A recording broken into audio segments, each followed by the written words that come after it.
Partiamo dalle pere. Via le due estremità, la divido a metà, elimino il torsolo, infine taglio a fettine. Verso le uova in una ciotola, aziono le fruste e verso lo zucchero un po' per volta.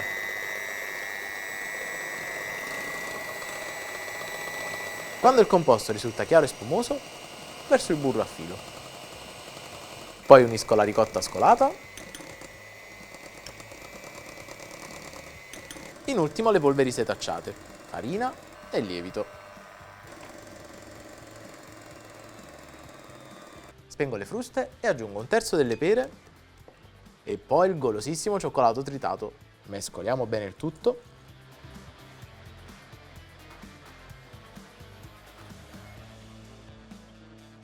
Trasferisco il composto all'interno dello stampo che ho già foderato con carta forno. Livello per bene la superficie e poi aggiungo le pere che ho tenuto da parte.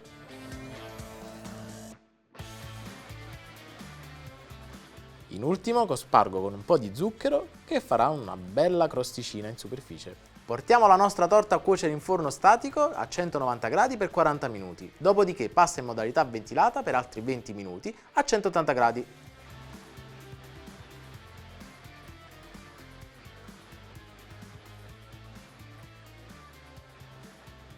Una spolverizzata di zucchero a velo e la torta è pronta.